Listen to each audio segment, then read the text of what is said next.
안녕하세요. 네, 반갑습니다. 네.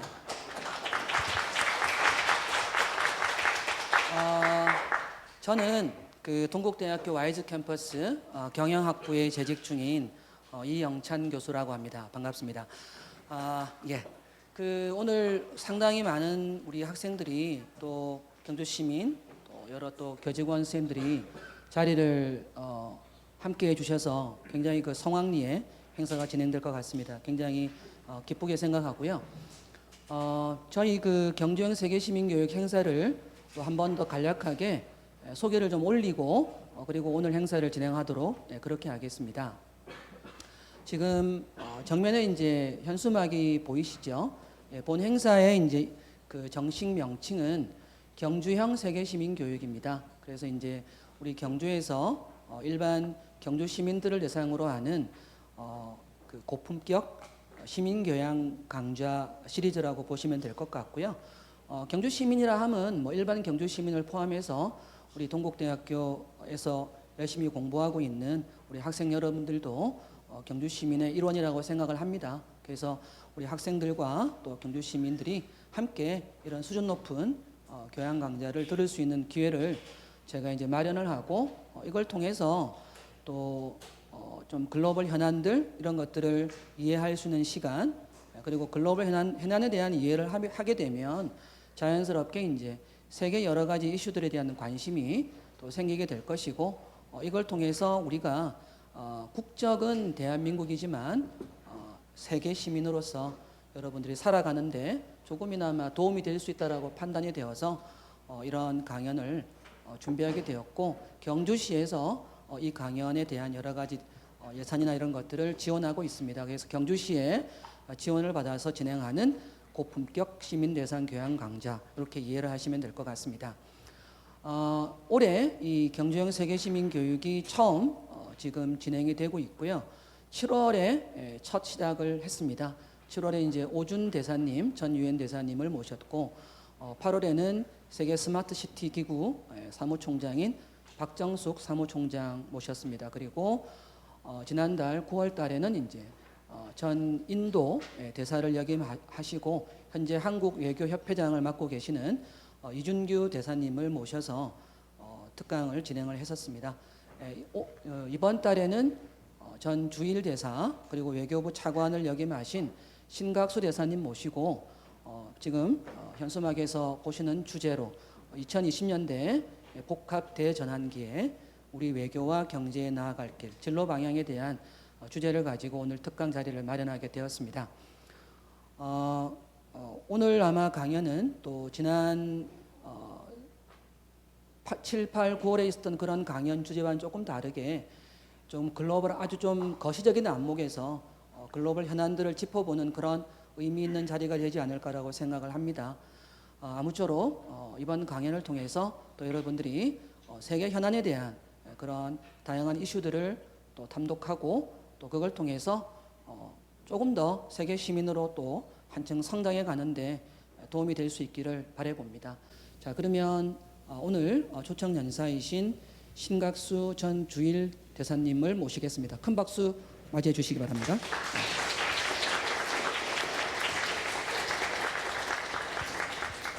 네, 지금 잠깐 강연 준비를 하시는 과정에 우리 대사님 양력을 간단하게 소개를 올리겠습니다. 우리 대사님은 서울대 법과대학을 나오셨고요. 그 1975년도에 외무고시에 합격을 해서 전문 외교관의 길을 걸어오셨습니다. 주 이스라엘 대사 또 주 일본 대사를 역임하셨고 외교부 차관을 역임하셨습니다. 현재는 세토포럼 이사장을 맡고 계시고요. 법무법인 세종에서도 고문 역할을 맡고 계십니다. 한 번 더 큰 박수 부탁드리겠습니다. 네.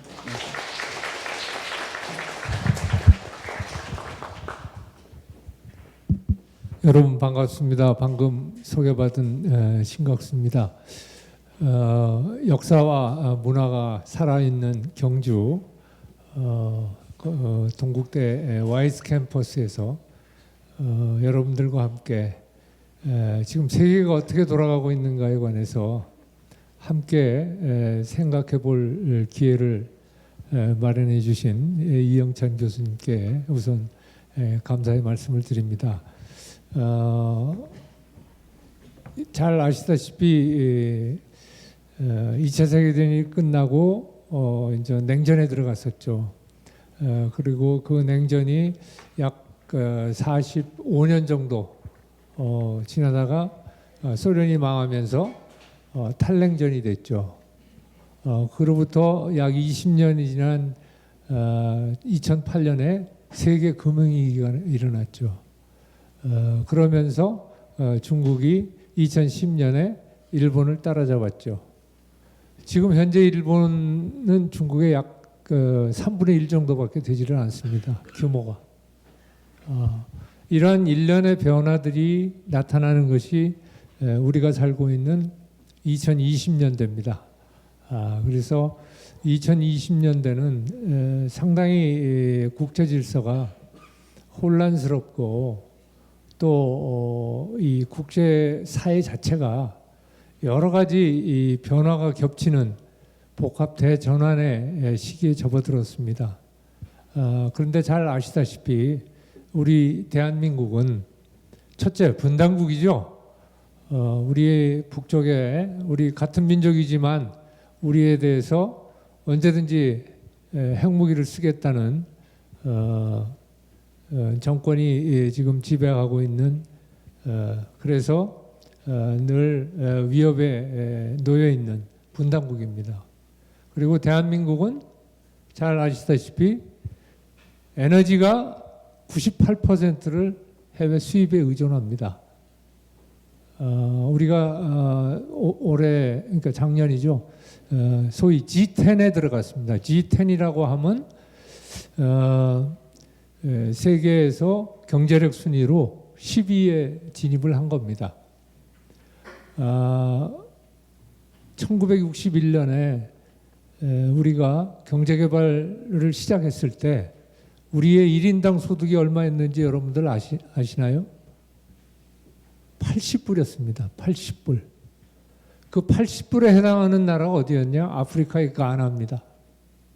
아프리카에 이렇게 아프리카는 사람 이마처럼 생겼죠? 이 이마에 있는 나라가 가나입니다. 가나. 가나 초콜릿의 가나. 네. 그리고 UN 사무총장 코피 아난 출신국이기도 하죠. 네. 네. 그런데 그 가나는 아직도 여전히 개도국의 하위권을 헤매고 있습니다. 그런데 대한민국은 세계 10위고 무역은 7위입니다. 군사력은 6위고 제조업은 5대 강국 중에 하나입니다. 대한민국이 이렇게 변한 겁니다. 그렇지만 아까 말씀드린 대로 분단국이고 에너지 의존도가 높고 그 다음에 또 하나 무역 의존도가 높습니다. 우리는 지금 5,200만 정도 우리 인구가 되는데 유럽에 갖다 놓으면 굉장히 강국입니다. 인구 면에서 볼 때. 그렇지만 주변에 둘러싸여 있는 국가들, 즉 세계 1, 2, 3위가 다 모여 있습니다. 미국, 일본, 중국, 러시아 4위까지죠. 뭐 여러 변수를 고려해야겠습니다만 그렇기 때문에 상대적으로 작아 보이는, 즉 지정학적으로 취약한 국가입니다. 대한민국은. 이런 것들이, 그리고 또 우리는 무역 의존도가 거의 100%를 넘었던 적도 있습니다. 지금은 한 80% 정도. 그만큼 세계 시장에 대한 의존도가 큰 나라입니다. 그러니까 몸치는 커졌는데 주변 환경이 그렇게 만만치 않은, 그게 대한민국입니다. 그래서 이러한 변화하는 세계 정세에 어느 나라보다도 빨리 그 동향을 캐치하고 그 동향에 따라서 우리가 살아갈 길, 생존 방정식을 모색해야 하는 나라, 그게 바로 대한민국입니다. 여러분들의 그 선조들이 사실 삼국시대 때 제일 작았던 나라가 신라입니다. 어떻게 통일했습니까? 외교로 통일한 겁니다. 네. 그리고 옛날에 경주가 인구 100만이었다고 합니다. 통일신라 시대에. 그 100만이 어떻게 생산력을 유지했겠어요? 제가 아까 경주역에서 내려서 우리 이 교수님하고 차를 타고 오면서 물어봤어요. 이 인구 100만을 먹여 살리려면 굉장한 생산력이 필요하다. 근데 아무리 둘러봐도 경주의 농업 가지고는 택도 없는 얘기다. 그랬더니 우리 이 교수님께서 역시 무역이 있었지 않았느냐 이런 말씀을 하시는데 그렇습니다. 대한민국이 5천년 역사 가운데 가장 세계에서 높은 이 국력을 갖게 된 지금이 가능했던 건 바로 무역이 있었기 때문에 그런 겁니다. 네. 그러니까 그만큼 우리는 바깥 세상을 잘 보고 거기에 맞춰서 진취적으로 살아나갈 때 우리의 평화와 번영과 생존이 보장이 되는 겁니다. 그래서 오늘 제가 말씀드릴 것은 그러한 우리를 둘러싼 국제 환경이 엄청난 변화를 겪고 있는 것이 지금 2020년대고 아마도 2030년대까지는 갈 겁니다. 그럼 앞으로 약 20년 동안은 굉장한 변혁을 겪게 되는 이 세계 환경을 어떻게 봐야 할 것인가 그 점에 대해서 제가 좀 설명을 드리려고 합니다. 좀 서두가 길어졌습니다만 그래서 우리가 살고 있는 2020년대의 복합 대전환기라는 게 무슨 의미인가 라는 걸 처음에 살펴보고 그러한 큰 틀 속에서 2020년대의 국제 질서는 어떤 변화를 겪을 것인가 그리고 그 가운데서도 제일 핵심인 미국과 중국 간의 격돌이 우리가 사는 동아시아에 어떤 영향을 줄 것인가 그리고 한반도에는 어떤 영향을 줄 것인가 거기에 대해서 우리는 어떻게 대응해야 할 것인가 이 내용에 관해서 여러분들과 함께 생각해 보겠습니다. 예. 그래서 그 복합 대전환의 내용이 뭔지를 우선 살펴보면 국제사회의 경제사회적인 변환이 큰 변화가 여러 개가 겹쳐서 일어납니다. 첫 번째는 4차 산업혁명입니다. 소위 디지털 혁명에 의해서 기존의 제조업이 완전히 틀을 바꾸는 그러한 상황이 벌어지고 특히 그 가운데에서 인공지능, Artificial Intelligence라고 하는 이 AI가 인간의 능력에 버금갈 정도로 지금 빠른 진보를 보이고 있습니다.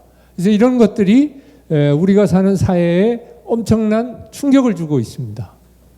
그리고 이 4차 산업혁명은 어떠한 중요성을 갖냐면 경제적인 함의가 엄청나게 큽니다. 그러니까 4차 산업혁명에 성공한 국가는 경제력을 계속 유지 발전시킬 것이고 거기에서 뒤처진 국가는 낙오자가 되는 겁니다. 그러니까 3차 산업혁명은 뭐였냐면 자동차에 엔진 만드는 거였지 않습니까? 그러니까 3차 산업혁명이 전기였잖아요. 그 2차 산업혁명은 이 내연기관이었고, 그러니까 그런 식으로 그 당시에 이제 독일하고 영국하고 뒤바뀌는 것도 그런 것이 영향을 받았거든요. 마찬가지로 4차 산업혁명의 승자가 미중 경쟁의 승자가 되는 겁니다. 그렇기 때문에 이번에 미국이 최근에 중국에 대해서 인공지능과 관련된 또는 슈퍼컴퓨터와 관련된 반도체를 생산하는 데 필요한 장치나 또는 소프트웨어나 기술이나 이것을 미국 것은 중국에 넘기지 말라라고 이런 결정을 내렸고 그것이 당장 우리의 삼성, SK에 영향을 받는 거죠. 그만큼 이 기술 경쟁이라는 것이 지금 미중 격돌의 가장 핵심에 있는 겁니다. 그 기술이 핵심인 이유는 바로 4차 산업혁명 때문에 있는 거죠. 그 다음에 군사적으로도 엄청난 의미가 있습니다. 왜? AI하고 로봇하고 드론하고 최근에 우크라이나 전쟁에서 가장 눈부시게 활약을 보고 있는 게 뭐냐? 드론입니다. 그 무인 드론에 의해서 자폭 테러를 하지 않습니까? 자폭 공격을 하지 않습니까? 그래서 최근에 크림반도하고 우크라이나를 연결하는 이 다리를 우크라이나로 추정되는데 우크라이나에서 폭발을 했죠. 그거에 대해서 푸틴 대통령이 드론하고 로켓하고 공격해서 지금 키이우죠. 키이우 우크라이나 수도를 무차별 공격하는 그런 양상이 벌어지고 있는데 그러한 기술들 전체가 결국은 4차 산업혁명하고 그대로 연결되는 겁니다. 특히 AI하고 슈퍼컴퓨터, 그다음에 양자 컴퓨팅이 있습니다. 양자 컴퓨팅. 이거는 아주 혁신적인 이 계산 기술입니다. 이게 왜 중요하냐면 보안하고 관련이 됩니다. 양자 컴퓨팅에 의해서 그 보안은 암호를 짜놓으면 그거를 뚫을 수가 없습니다. 그렇기 때문에 양자 컴퓨팅을 먼저 실용화하는 나라가 군사적으로 상당한 우위에 서는 겁니다. 그러니까 4차 산업혁명은 단순히 경제를 넘어서서 군사적인 함의를 갖게 되는 겁니다. 그 다음에 두 번째는 지금 세계 전체적으로 아프리카하고 중남미를 제외한 나머지 지역에서는 전부 인구가 저출산으로 그리고 고령화로 인구 절벽을 경험하게 됩니다. 지금 중국이 가장 큰 아마 한국이 물론 제일 지금 세계에서 제일 출산율이 낮습니다. 0.81 작년에. 그런데 중국도 지금 인구가 줄기 시작했습니다. 그렇기 때문에 중국도 인구가 피크가 되는 게 2035년으로 지금 보고 있기 때문에 2035년 이전에 미국을 확실하게 따라잡자라는 게 지금 시진핑 주석이 3기 연임을 하고 내세우는 중국몽의 핵심입니다. 그렇기 때문에 하여튼 인구 문제라는 것은 굉장히 중요하고 인구 문제로 가장 어려운 경험을 겪은 게 바로 우리 이웃인 일본입니다. 일본은 2004년부터인가 인구가 생산 가능 인구가 줄기 시작했습니다. 그러니까 그것과 일본이 버블이 터져서 디플레이션에 빠진 것하고 거의 비슷한 시기가 겹칩니다. 그 말은 뭐냐면 우리도 조만간 일본이 겪는 디플레이션을 겪을 위험성이 엄청나게 커진 거죠. 그만큼 인구 문제라는 것은 상당히 경제사회적인 폭발성이 있는 이슈입니다. 그리고 이 저출산이라는 것은 쉽게 해결이 안 돼요. 중국은 왜 그랬냐면 애 하나만 낳게 했었죠. 강제적으로 산하제한을 했습니다. 그거를 풀었어요. 2, 3년 전에 풀었는데 중국 젊은이들이 결혼도 안 하고 그다음에 애도 안 낳고 그리고 아무리 인센티브를 줘도 한 명밖에 낳지를 않습니다. 그 일종의 문화로 정착이 된 겁니다. 그래서 출산율은 바꾸기가 어렵고 우리도 그렇게 뭐 몇 조를 퍼부었느니 해도 안 되는 이유가 그런 문화나 제도 이게 전체가 바뀌지 않으면 출산율은 늘어나지 않습니다. 그래서 이것이 또 굉장히 이 세계 질서에 영향을 미치고 세 번째 기후 위기입니다. 여러분들 잘 아시다시피 뭐 지금 최근 그 언론 보도를 보면 전 세계적으로 한발 그러니까 비가 안 오는 한발이 평균에 지금 20배까지 늘었습니다. 그리고 폭염, 폭우, 그 다음에 이 태풍이나 사이클론의 강도가 거의 2배 정도로 늘었습니다.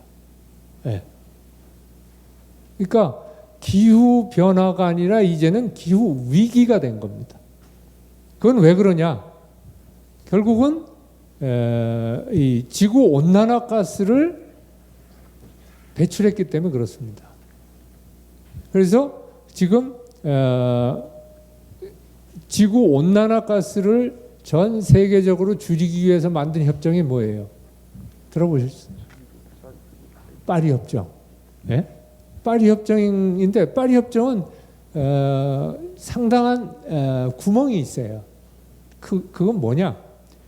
개별 국가가 약속을 하고 그 약속을 이행하느냐 안 하느냐로 되는 겁니다. 뭘 의무 조항이 아니고 자발적으로 NDC라고 그래갖고 Nationally Determined Contribution에 의해서 약속을 하고 그 약속을 주변국들이 이제 그 여론의 압력에 의해서 이행을 하게끔 하는 체제를 취하고 있어요. 맨 처음에 할 때는 교토의정서라고 그랬고 선진국만 대상으로 해서 의무적으로 감축을 하도록 했습니다. 1990년 기준으로 몇 퍼센트를 줄여라 이렇게 됐었죠. 근데 개도국이 반발하니까 나온 것이 이제 파리 협정에서는 그런 자발적으로 하도록 이렇게 돼 있고 그거에 따라서 이제 선진국들은 지금 2050년에 탄소 제로, 한국도 거기에 이제 동참을 했죠. 중국은 2060년, 인도는 아직 약속을 안 하고 있습니다. 그러니까 그 기후 위기를 극복하기 위해서는 탄소 배출량을 줄여야 하는데 문제는 뭐냐? 탄소 배출량을 줄이려면은 우리가 쓰는 이 화석 연료를 급격히 줄여야지 됩니다. 그러려니까 어떻게 되겠어요? 에너지 전환이 부수하게 되는 거죠. 뒤따르는 거죠.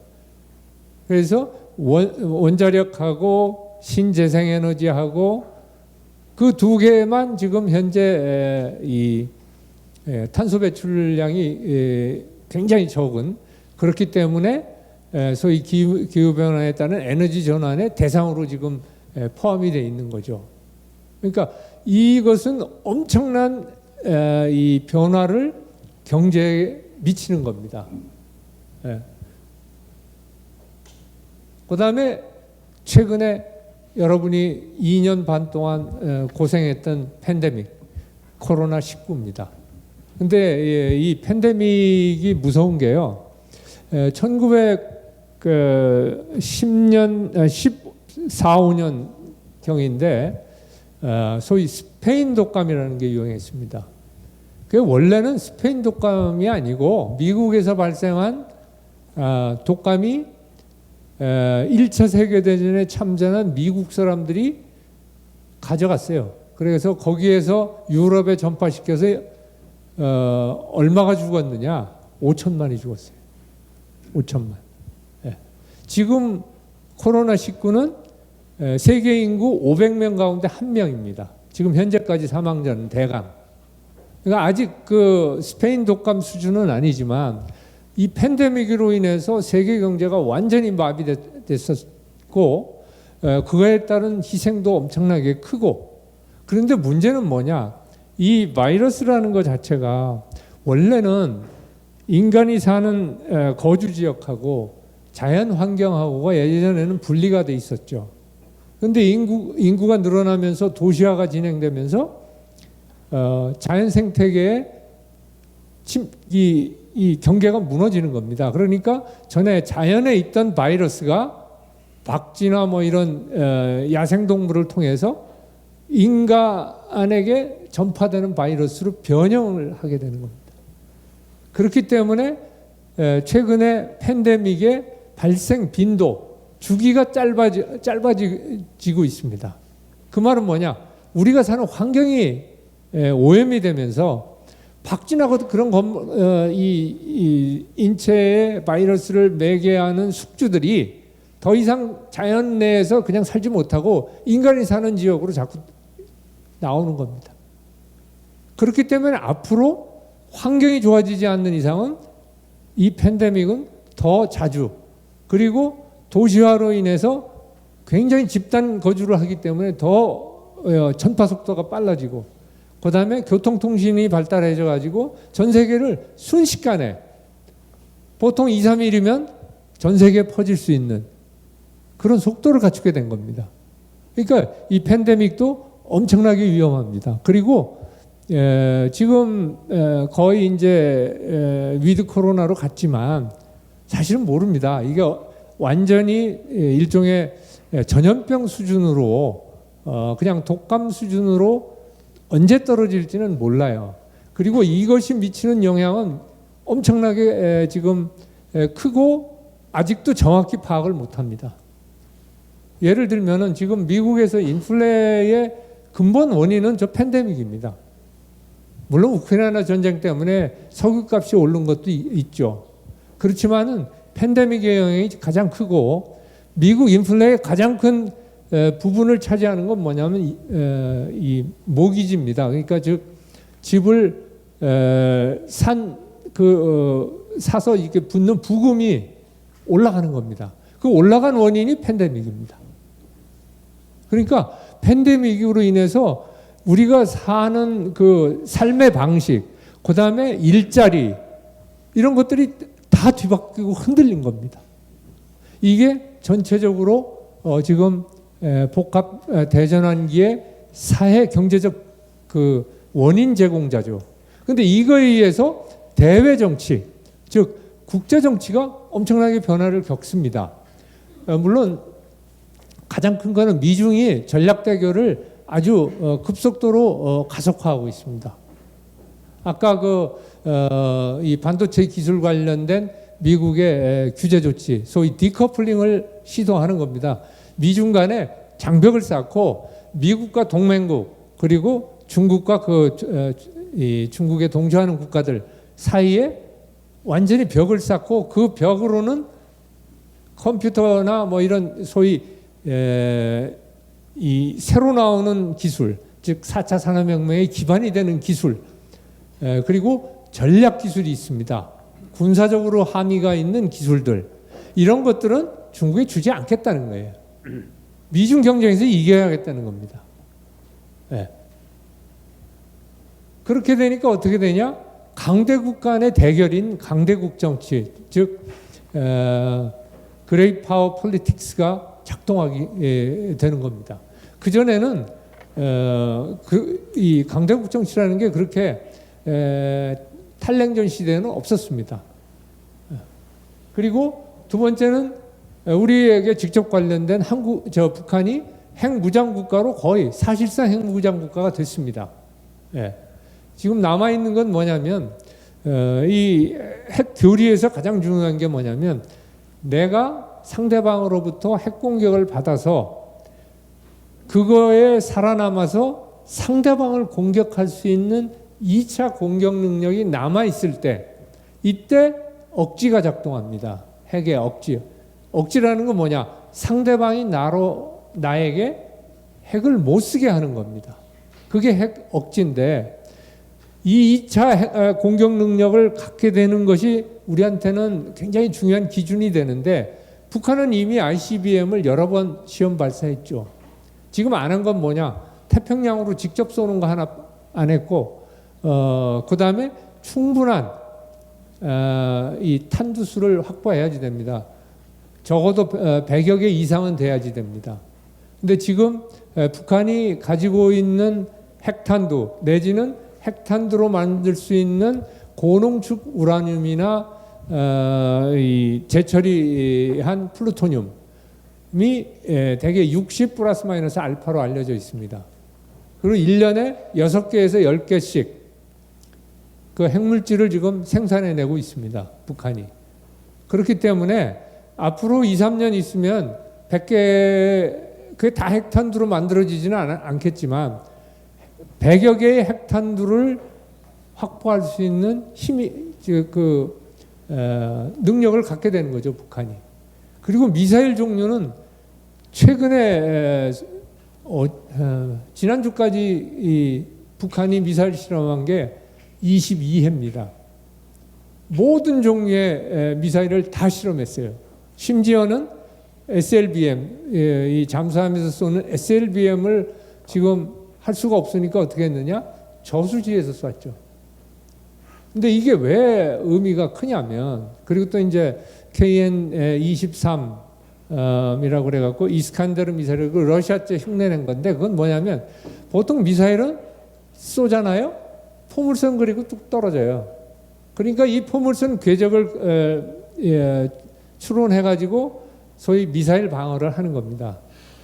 되게 고점에 있을 때 때리는 게 있고 이 종말 단계에서 때리는 게 있는데 이거를 못하게 하는 거죠. 왜 그러냐면 이스칸데르는 떠서 종말 지점에 가면 방향을 바꿉니다. 그런 기술이 있어요. 그 다음에 우리가 가지고 있는 에이트킴스에 해당하는 KN-24 미사일도 하죠. 그 다음에 장사정포 있죠. KN-25. 그거 막 섞어 쏘게 합니다. 그럼 어느 게 재래식 그 미사일이고 어느 게 핵탄두를 탑재한 건지 우리가 모르죠. 모르면 어떻게 돼요? 미사일 방어, 우리가 지금 쓰고 있는 팩3 미사일 방어가 이제 종말 단계에서 들어오는 걸 치는 미사일 방어 시스템인데 구분이 안 되니까 쓸 수가 없는 거죠. 그냥 뭐 들어오는 거는 맞겠지만 그렇게 여러 개가 다 한꺼번에 섞어서 쏘게 되면 미사일 방어 능력을 상실하게 되는 겁니다. 그 다음에 또 하나 뭐냐. 우리가 지금 북한에 대해서 하고 있는 건 킬체인이라고 그래가지고 미사일 발사 징후가 있을 때 그걸 먼저 때리는 겁니다. 그게 킬체인입니다. 근데 그거 할 수가 없어요. 왜? 우리가 모르는 곳에서 지금 액체에서 고체 연료로 바꿨죠? 액체 연료는 어떻게 되냐? 이틀 전서부터 충전을 해야 합니다. 그리고 그걸 한번 충전하면 쏴야지 돼요.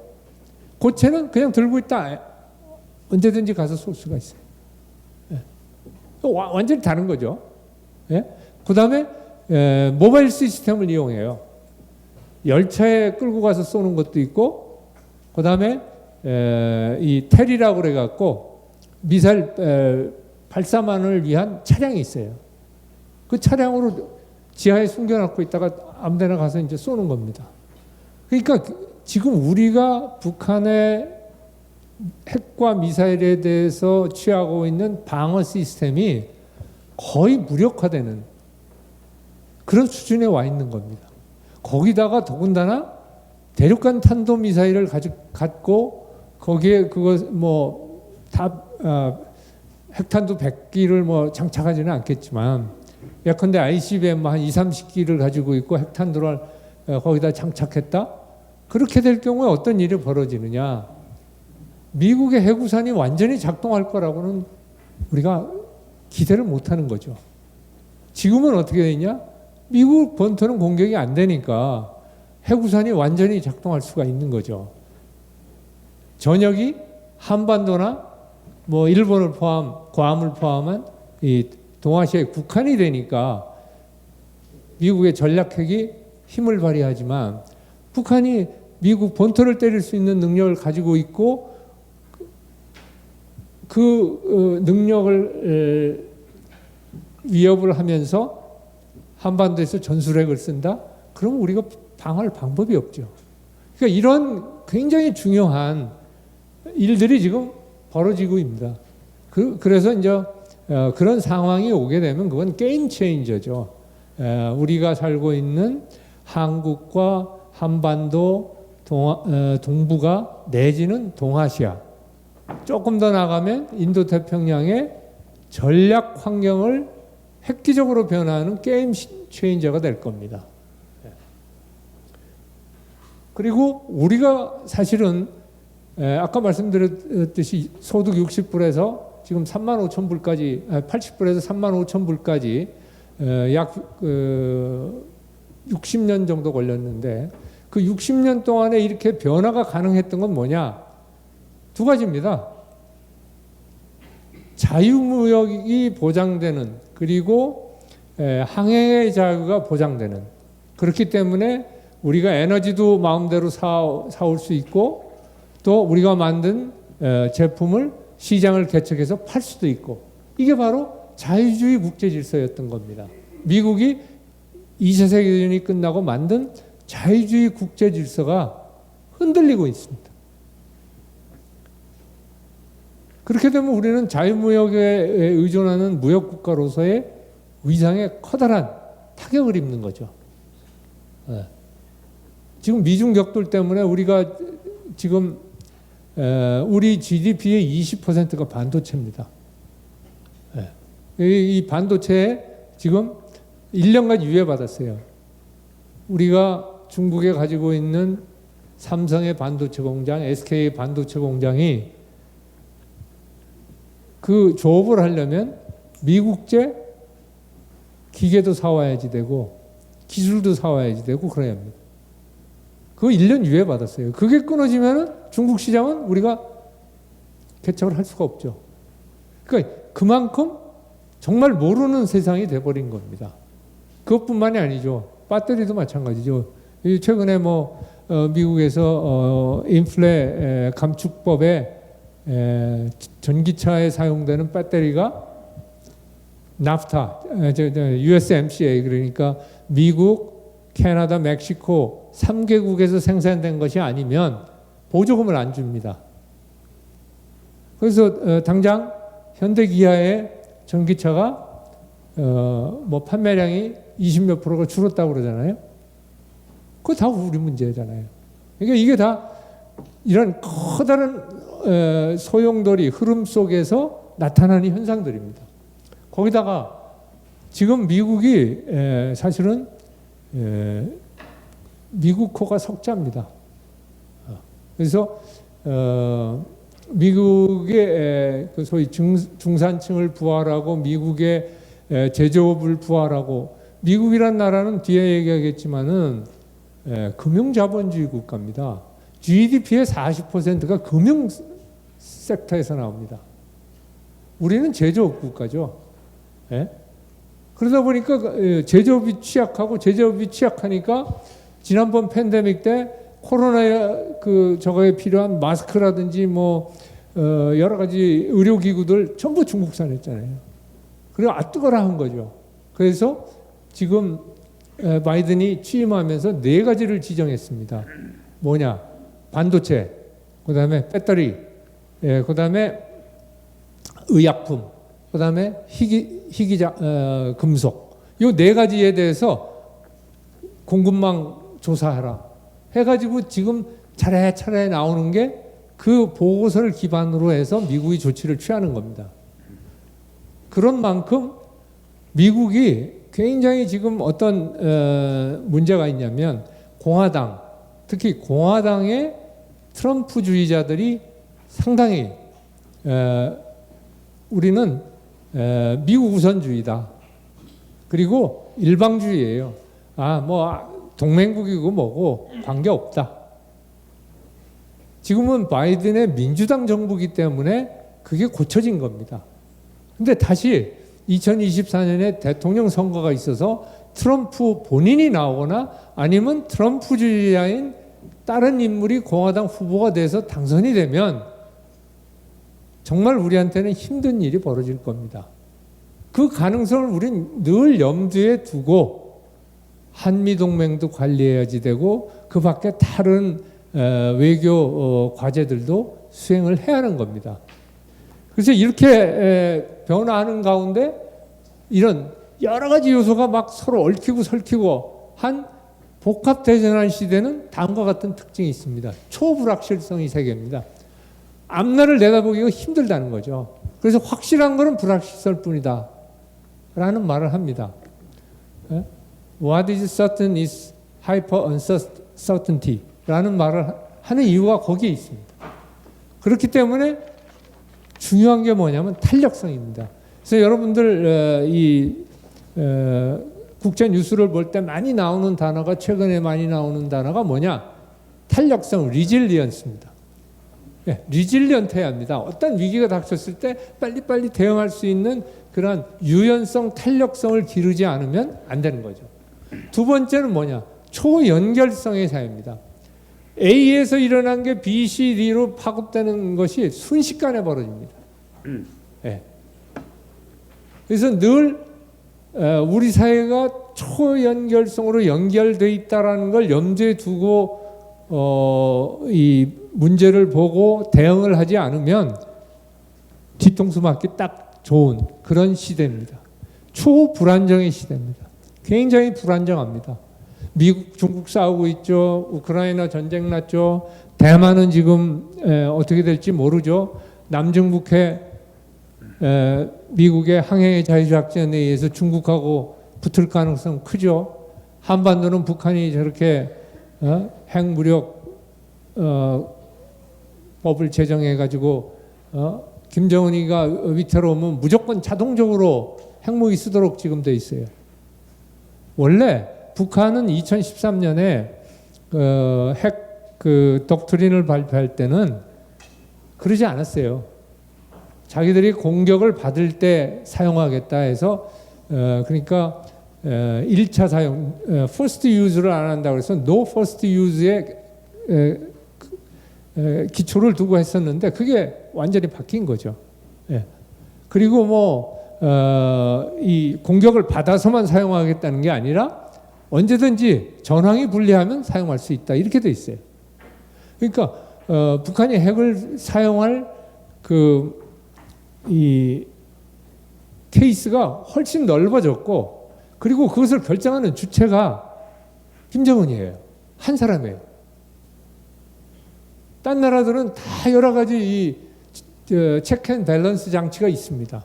미국 대통령이 물론 최종 결정을 하지만 그 사이에 걸러서 올해가 쿠바 미사일 위기 60주년이 되는 해입니다. 케네디 대통령이 쿠바 후르시초프하고 쿠바 미사일 가지고 거의 핵전쟁 일부 직전까지 갔을 때에도 여러 가지 견제 장치가 작동을 해서 그게 실제 핵전쟁으로 안 간 겁니다.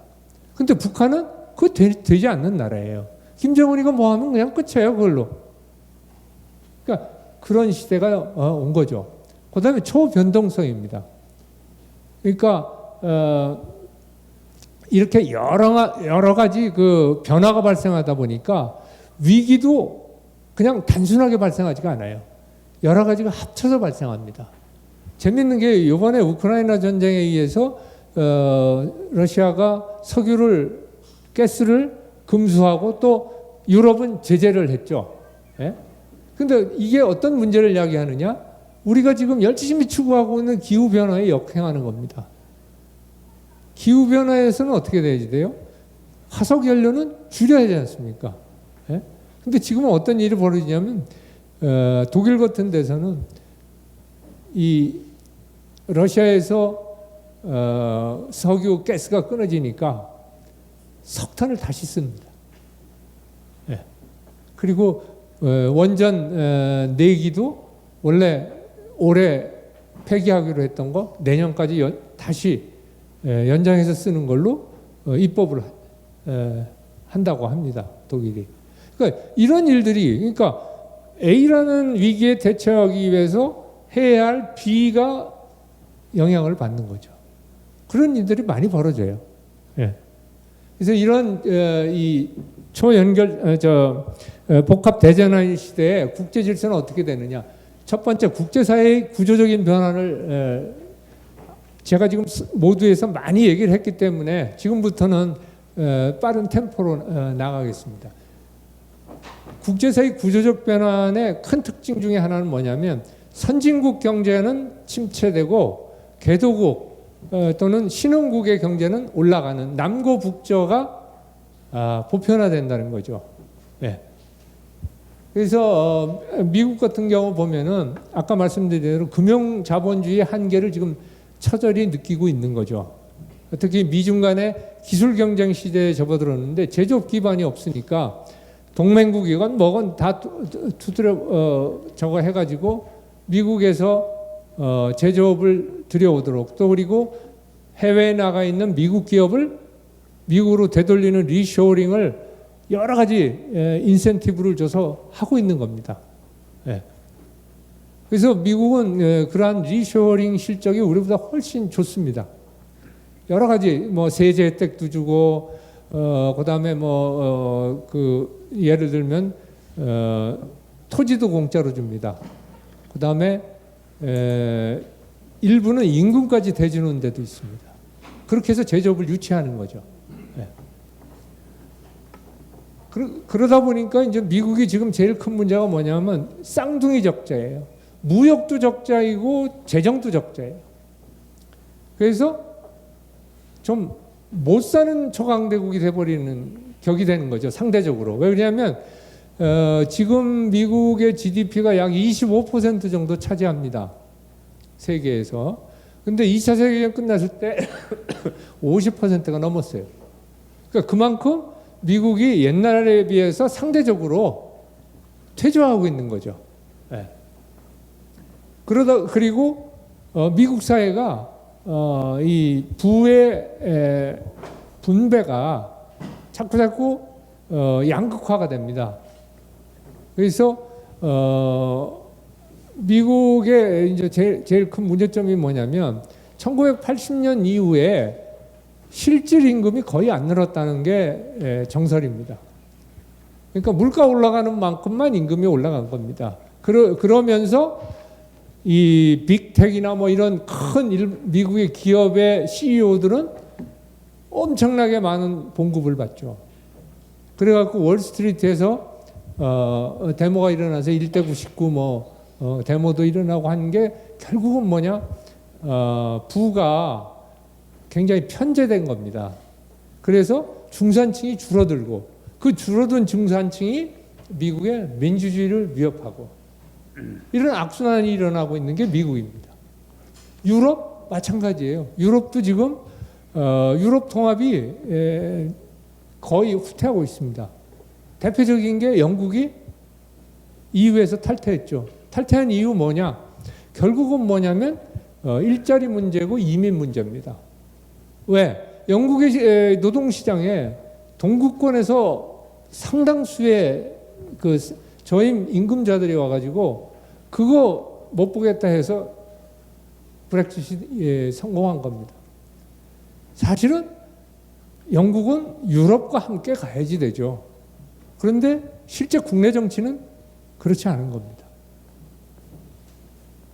그리고 유럽은 지금 유로라는 단일 통화를 쓰고 있지만 재정 정책은 각국이 합니다.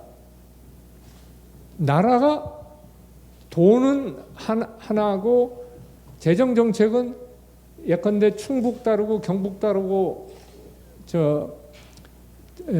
전라도 다르고 이렇게 되면 그거는 굉장히 운용하기가 힘들어요. 그래서 어떤 일이 벌어졌느냐? GDP의 3%까지인가가 아마 적자가 허용되는 범위입니다. EU에서. 근데 그리스가 회계 부정을 저질렀습니다. 네. 그러니까 재정 적자를 훨씬 더 내놓고도 EU 기준을 충족권처럼 했다가 나중에 들통이 났어요. 그래갖고 그게 이제 EU가 그리스가 소위 파산 위기에 놓이니까 EU에 이 구조조정을 전제로 해서 재정 지원을 해주죠. 그게 픽스, 포르투갈, 이탈리, 그리스, 스페인 요 네 나라 남부에서 다 일어났습니다. 그게 왜 그러느냐? 유럽의 경제는 북하고 서가 잘 살고 동과 남이 못 삽니다. 그러니까 EU라는 걸로 하나는 묶어놨지만 독일 국민들은 왜 우리가 열심히 일해가지고 동구권 보조금 줘야지 되느냐? 왜 남부 보조금 줘야지 되느냐? 반면에 남부나 이쪽에서는 왜 아프리카 난민 다 우리가 받아가지고 고생하느냐? 위에 잘 사는 독일이나 스웨덴, 스칸디나비아 국가들은 아무런 부담 안 지고. 그래서 쉔겐 조약이라고 그랬고 EU는 전체 하나를 국가로 보기 때문에 EU의 한 국가에 들어가면 그 내에서는 아무데나 다닙니다. 그게 이민 문제를 더 복잡하게 하는 거죠. 그거에 반발해갖고 이제 영국은 나간 겁니다. 그러니까 그만큼 유럽이 굉장히 어렵고 그리고 독일이 워낙 압도적이에요. 유럽의 중추는 독일이고 그 다음이 프랑스입니다. 네. 세 번째 우리 이웃인 일본. 일본은 1990년대 초반에 버블이 터졌어요. 1980년대 중반에는 미국과 어깨를 겨누면서 막 1, 2위를 다투다가 완전히 버블이 터지면서 얼마나 버블 터지는 게 무서운지 아세요? 우리 부동산 지금 요새 막 내려가는데 굉장히 무서운 겁니다. 이거 걷잡을 수 없이 무너져 내립니다. 부동산이 무너져 내리면. 그래가지고 제가 일본에 근무했을 때가 1986년에서 9년까지인데 그때는 일본 경제의 피크 때입니다. 골프장에 한 번 가면은 좋은 골프장은 5만 엔이에요. 5만 엔이면 그때 돈으로 50만 원이 넘었어요. 지금 얼마인지 아세요? 6천 엔이에요. 지금 골프 치는데 일본에서 6천 엔이니까 한 6만 원만 주면은 골프 쳐요. 점심 포함되면 8천 원, 8만 원. 지금 우리나라는 거꾸로죠.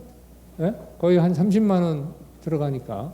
그러니까 그런 식으로 막 집값이 뭐 4분의 1로 떨어지고 막 예? 그렇게 되니까 어떻게 되냐? 은행이 파산하죠. 일본 은행은 웬만한 우리로 얘기하면은 저축은행 같은 거는 다 없어졌어요. 예. 다 통합됐어요. 그게 왜 그러냐? 부동산이 버블 터지면서 그렇게 되는 거거든요. 그러면서 디플레이션이 30년 계속됐어요. 30년. 디플레이션은 무서워요. 왜 그러느냐? 경제라는 거는 대개 최적이 2% 인플레입니다. 그래야 파이가 늘어나야 그 늘어나는 파이를 사회 구성원들이 나눠 가지면서 일종의 이 진보를 하게 되는 거죠.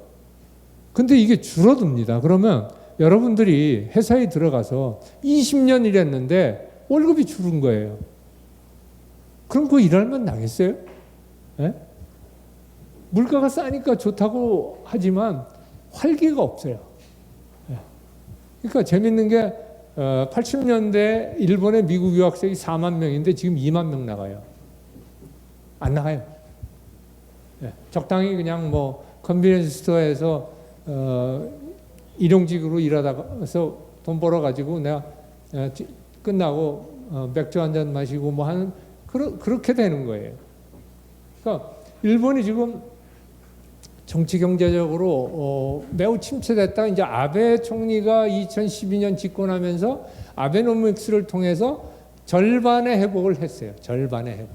근데 앞으로 절반은 과제인데 그게 그렇게 만만치 않은 게 왜 그러냐? 아까 말씀드렸죠. 일본은 4차 산업혁명에서 뒤졌어요. 우리 요즘 카카오 때문에 문제됐죠. 예? 일본에서 제일 큰 카카오에 해당되는 게 뭐냐? 우리 네이버가 가서 만든 라인입니다. 예? 일본 게 아니에요, 사실은. 물론 이제 일본 토착기업이 토착화는 됐지만 우리가 가서 했어요. 아직도 도장 찍어요. 예? 그리고 각 개인의 아이디 넘버가 없어요, 일본은. 그러니까 이런 소위 디지타이제이션을 하기에 굉장히 부적합한, 그러다 보니까 지금 삼성 하나가 일본의 모든 전자기업 합한 것보다 매출도 많고 이익도 많습니다. 네. 그러니까 어떤 면에서 보면 위기죠. 대신 일본은 이런 건 강해요. 기초 과학에 입각한 부품, 소재, 장치, 이 분야는 강해요, 아직도. 그렇지만 큰 플랫폼 기업은 없어요, 일본은. 네. 그래서 그러니까 지금 서구의 3대 축은 미국, 유럽, 일본입니다. 근데 이게 지금 헤매고 있는 거죠. 반면에 브릭스는 중국을 중심으로 해서 굉장히 빠른 템포로 올라왔죠. 물론 최근에 과다부채라든지 에너지 전환에 의해서 석유로 살던 소위 페트로 스테이트들, 뭐 중동 국가들, 뭐 이런 나라들이 좀 타격을 입었지만 또 우크라이나 전쟁 때문에 다시 올라가서 살아났고, 그래서 전체적으로 보면 신흥국가 개도국의 경제 성장률은 선진국보다 훨씬 높습니다.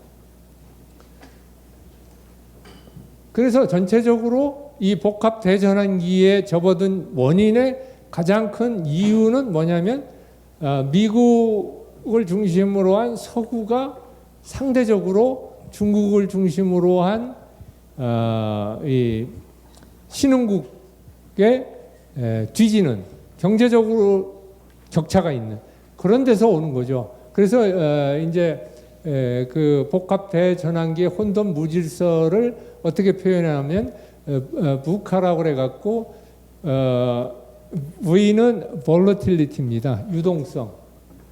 U는 uncertainty, 불확실성. C는 complexity, 복잡성, 서로 얽혔다는 거죠. A는 ambiguity, 모호성. 이 네 개가 지배하는 세상, 그게 우리가 사는 지금 2020년 된 거죠. 그렇게 돼서 나타나는 위험이 뭐냐? G0 위험이라고 그랬고, 이걸 킨들버거 함정이라고도 얘기를 하는데, G0는 뭐냐? 전에는 미국과 중국이 핵심 국가가 되면 그건 G2죠. G7이 되면 G7이고. 그런데 지금은 아무도 그거에 따른 소위 국제 공공재를 부담할, 그걸 책임을 안 지는 그런 세상이 오는 게 바로 킨들버거 함정입니다. 반면에 패권 국가들이 경쟁하면서 무력 충돌 가능성이 있는 그거를 투키디데스 함정이라고 합니다. 왜 투키디데스 함정이냐? 여러분들 그리스의 역사학자인 투키디데스가 펠로폰네소스 전쟁사를 썼습니다. 이 전쟁은 두 패권 국가가 교체되는 과정에서 스파르타와 그리스 간의 쟁투를 쓴 책입니다. 근데 이제 거기에 이제 하버드 대학교의 그 누구죠? 앨리슨 교수가 이제 이 1500년 이후에 케이스 16개를 분석했어요. 그랬더니 4개는 전쟁, 12개는 전쟁, 4개는 평화적으로 패권국이 교체됐어요. 네. 그래서 그 말은 뭐냐? 패권국이 경쟁을 하면 무력 충돌의 위험이 굉장히 높다는 거죠.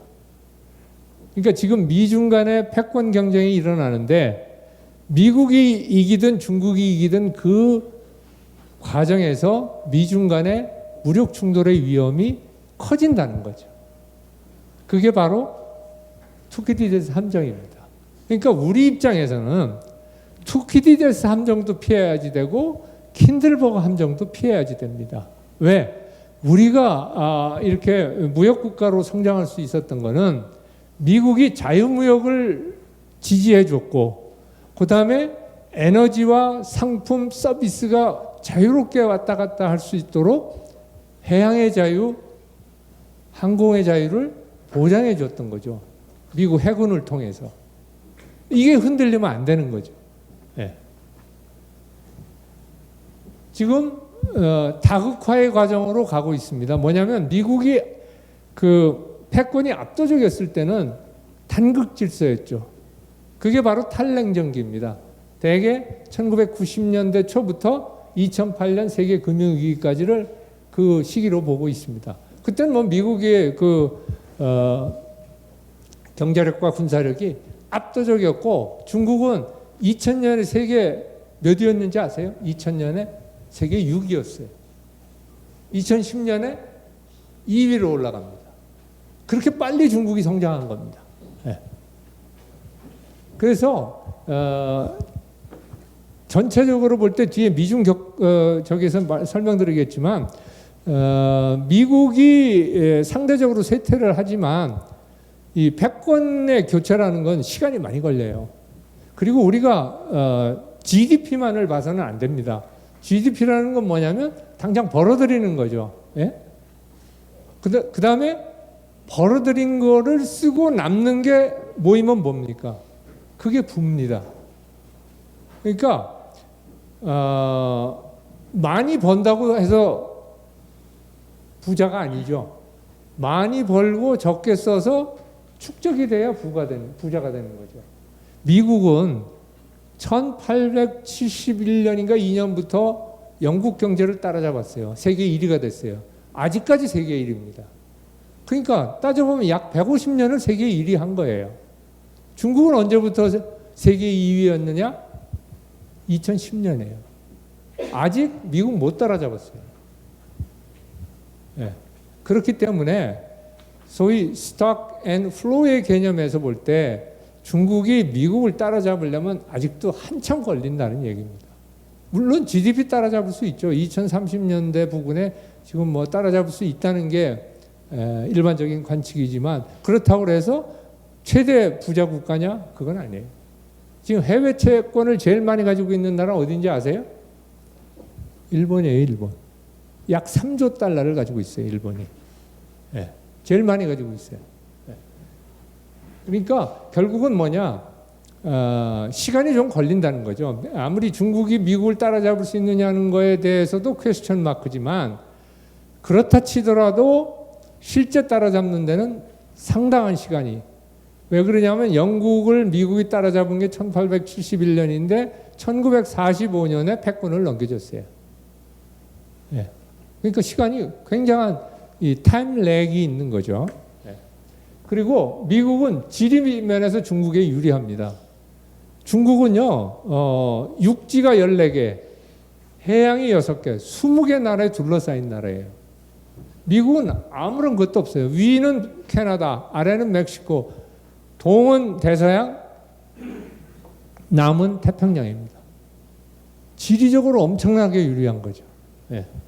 그 다음에 기술, 무역, 뭐 에너지는 미국은 자국국입니다. 쉘가스에 의해서. 올해 가스 수출 1위가 어딘 줄 아세요? 미국입니다. 네. 그러니까 중국은 제일 취약한 게 에너지입니다. 네. 그래서 뭐 재생에너지 하려고 하는 이유가 그 석유, 가스로부터의 의존도를 줄이려고 하는 거고 그걸 확보하기 위해서 소위 중국서부터 중동, 아프리카의 1대1로 구축하는 이유가 그겁니다. 네. 그다음에 군사력 압도적이죠. 군사비만 놓고 보더라도 약 미국이 한 7천에서 8천억 불 사이 왔다 갔다 하고 있고요. 중국은 2천억 불에서 3천억 불 왔다 갔다 해요. 그리고 2위에서 6위 합한 것보다 미국이 더 많아요. 그리고 항공모함도 13척 가지고 있어요, 미국은. 예. 중국 2개 가지고 있어요. 지금 뭐 건조 중에는 있지만. 예. 그러니까 전체적으로 보면 그리고 인구도 아까 중국은 줄고 미국은 이민 국가니까 받아들이면 되고 그런 장점이 있어요. 그렇게 되니까 어떻게 되냐? 정치, 경제, 군사, 문화에서 미국이 우위지만 다른 강대국들도 이 세력을 신장하는 그렇기 때문에 다극화 구조로 지금 진행되고 있다고 이렇게 얘기를 할 수 있고요. 그렇게 되니까 이제 아까 말씀드린 대로 강대국 경쟁, 즉 미국과 중국, 미국과 러시아가 이제 강대국 경쟁을 하면서 지정학적으로 단층대가 형성이 된 그 부분에서 분쟁의 발생 가능성이 높고 우크라이나가 이번에 대표적인 케이스죠. 다음 후보는 남중국해, 대만, 동중국해, 한반도 뭐 이런 데가 지금 거론이 되고 있습니다. 근데 미국은 이미 최대의 경쟁자는 중국이다 정해놓고 있어요. 중국은 수정주의 세력이다. 우리의 기존 질서에 도전하는 세력이다. 여기에 대해서는 강하게 응징해야겠다. 그러기 위해서 미국이 지금 이제까지 전략적으로 중요한 지역이 3개가 있습니다. 우리가 있는 동아시아, 유럽, 석유가 있는 중동. 근데 중동에서 빼고 동아시아로 옮깁니다. 중국과의 경쟁에 치중하기 위해서. 네. 세 번째는 자유주의 국제 질서가 굉장히 약화되고 있습니다. 아까 말씀드렸죠. 네. 트럼프 정부의 등장이고 그리고 그러면서 미국 우선주의. 그러니까 마가라고 그래갖고 Make America Great Again. 그게 트럼프의 구호입니다. 그러니까 뭐 동맹국하고 뭐 별로 저것도 안 해요. 그러니까 김정은이하고 회담하면서 우리하고 협의도 안 하고 한미연합훈련 취소한다. 그냥 일방적으로 발표하는 거예요. 주한미군 빼내겠다. 그리고 방위비 분담금은 5배 청구를 하고. 보통 10% 올라갑니다. 매년 단위로 해서 물가를 감안해서 한 10% 올리면 되는데 5배. 예? 그게 트럼프 정부의 행태였어요. 그리고 대서양 관계 나토 없애야겠다. 나토 회원국들한테 GDP 대비 군사비 예산을 2% 늘려라. 안 늘리면 우리는 그냥 빼겠다. 그랬죠. 그리고 반세계화 선도하고 있죠. TPP 파리 협정에서 탈퇴하고 이민 제한하기 위해서 미국과 멕시코 국경 사이에 장벽 쌓고 있죠. 쌓았었죠. 네.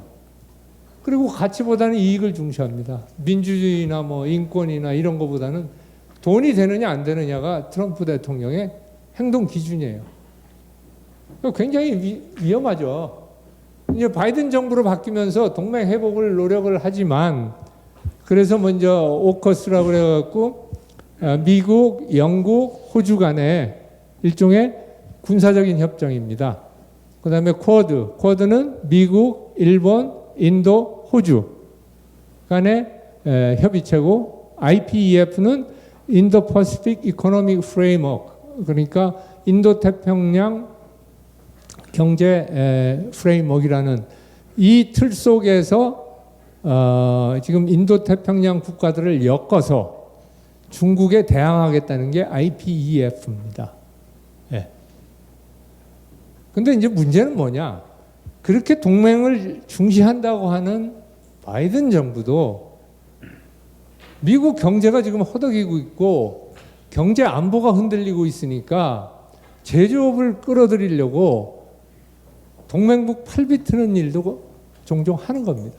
그게 바로 아까 말씀드렸던 인플레 감축법 IRA라고 하는 그런 해프닝이 일어난 게 그런 데서 일어나는 겁니다.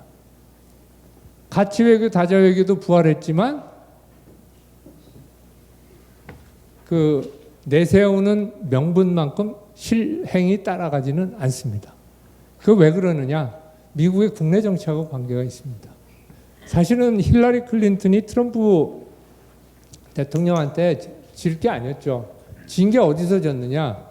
소위 미국의 제조업의 가장 후진 지역인 러스트벨트, 중서부 지역에서 진 겁니다. 그러니까 전체 투표자 수는 이기고 선거인단에서 진 거죠. 그러다 보니까 바이든 정부로서도 똑같은 중서부에 뭔가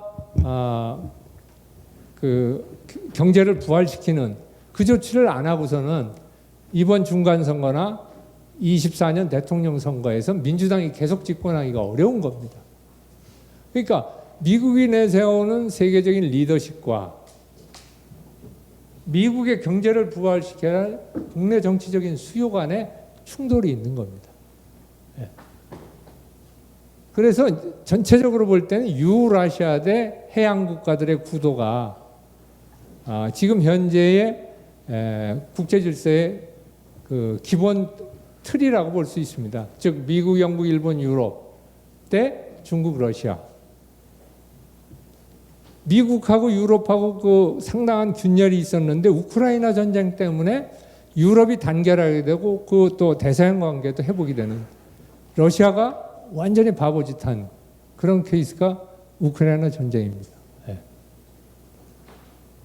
민주주의 기반이 악화되는 건 아까 말씀드린 대로 중산층이 없어져서 그래요. 그리고 기계화, 정보화로 실업 문제, 일자리 문제가 굉장히 사회적으로 중요해진 겁니다. 예. 그리고 세계 경제는 2000년대 중반부터 장기 저성장 패턴에 들어갔습니다. IT라는 것이 사실은 1990년대, 2000년대 중반까지의 세계 경제의 견인력을 했는데 그 뒤는 그 역할을 못 해가지고 지금 이 성장률이 무역 증가율이 줄어들고 있습니다. 저 경제 성장률보다. 그 말은 뭐냐? 세계 무역이 원활하지 못하는 거죠. 우리한테는 불리한 역할인 거죠.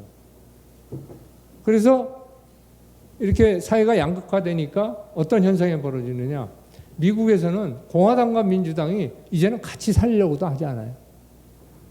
그전에는 싸우면서도 같은 마을에 살았는데 그 정도로 이 사회 양극화가 심해지고 있다고 합니다. 그러니까 이거는 결국은 미국이 이 소위 통치력을 회복하지 않으면 세계 지도 국가로서의 그 면모가 나올 수가 없는 거죠. 그리고 이런 현상에 의해서 극단주의, 포퓰리즘, 민족주의가 성행을 하고 이것이 바로 민주주의의 근간을 흔드는 겁니다. 그렇게 되면 어떻게 되냐? 민주주의가 흔들리면 우리가 지향하는 우리의 정체성에 맞는 국제 질서가 흔들리는 거죠. 예. 서구 국가는 제 코가 석자니까 국내 정치에 치중하고 대외적으로 잘 사는 나라들이 좀 더 기여를 해야 하는데 기여를 안 하는 거죠. 즉 ODA가 줄어드는 거예요, 전부. 개도국들 도와줘야 할 거 아닙니까? 그 빈국들 도와줘야 하는데 제 코가 석자니까 안 하는 거죠. 그러면 국제 질서가 각계약진하는 거죠. 예. 그리고 서구 연대에도 지장이 되고 특히 이 디지털 시대에 디지털 독재가 이제 횡행하는 겁니다. 왜? 통제하기 쉬워졌죠. 왜? 전부 여러분들의 일상은 빅텍에 통제하에 있다고 보면 됩니다. 카톡 사태가 단적으로 보여주는 겁니다. 여러분들 생각까지도 페이스북에 뭐 이렇게 글 올리잖아요. 그럼 여러분들 그거를 분석해서 바로 광고가 들어옵니다. 비슷한 사람의 이 테이크를 올려주고 테이크어웨이를 올려주고 그럼 그건 여러분들의 생각을 지배하잖아요. 구글 치면 영문을 치면 나머지 문장을 구글이 제시해요. 그래서 탭 누르면 그냥 문장이 완성돼요. 그건 구글이 여러분의 생각을 지배하는 거 아니에요. 그런 식으로 지금 또 중국 같은 데는요. 여러분 중국 여행해 보면 아주 기절초풍해요. 이 요소 거리마다 이 사람 얼굴 찍는 자동차 그 찍는 게 팍팍팍 터집니다. 다. 그러면 누가 언제 어디서 뭘 했다는 거 다 기록이 되죠. 그다음에 여러분이 거기는 페이 시스템에서 하잖아요. 예? 그러니까 돈을 어디서 누가 얼마 썼다는 것까지 다 일거수일투족이 소위 그 조지 오웰이 쓴 동물농장에 그런 빅브라더가 이제 위챗이라든지 뭐 그런 회사에서 그러니까 다 중국 공산당하고 연결이 돼서 하는 거죠. 그러니까 굉장히 위험한 거지. 그거는 서구도 마찬가지고 중국과 같은 권위주의 국가도 마찬가지입니다. 그 다음에 인도태평양 시대입니다. 우리가 사는 세계 경제의 중심축이 인도태평양으로 왔습니다. 그리고 태평양 무역이 대서양 무역을 능가했고 미국의 아시안 무역이 미국의 유럽 무역을 넘어선 지 오래됩니다. 그런 면에서 아시아가 세계화의 혜택을 가장 향유한 거죠. 근데 지금은 슬로발라이제이션, 세계화가 늦어지는 뭐 반자유화까지 세계화까지는 아닙니다만 그 이코노미스트에게는 슬로발라이제이션 시대에 접어들면서 무역을 중심으로 하는 우리나 뭐 화란 같은 나라들은 굉장히 타격이 큰 거죠. 세계 공급망 핵심이라고 그래. 지금 5대 제조국이 중국, 미국, 일본, 독일, 한국입니다. 그 중에 세 나라가 우리가 사는 인도태평양 지역에 있는 겁니다. 다만 미중 격돌을 하면서 공급망에 교란이 생겼죠.